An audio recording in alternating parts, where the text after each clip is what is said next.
Mayong adlaw sa tanan ay Muhammad Khalid Kibran sa Dimaporo, Congressman of the 1st District of Lanao del Norte. And I just want to give a message para sa mga candidates namin for this coming barangay election. Natapos na yung filing of candidacies.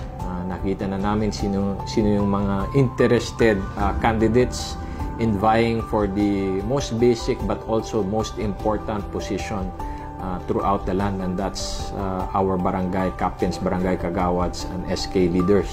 Para sa akin, ang pinaka-importante whenever we conduct our elections is honest, orderly, and peaceful elections. I'm hoping that our candidates vying for barangay positions will protect the name and image of the province of Lanao del Norte, the land of beauty and bounty. Ayaw namin na may mga bloody na mga elections dito.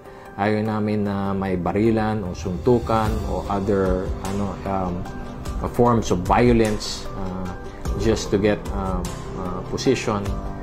We hope that we can maintain calm, orderly, and peaceful elections din sa lalawigan ng Lanao del Norte. For us to do that, we need the support of the electorate, yung mga botante, and also the candidates.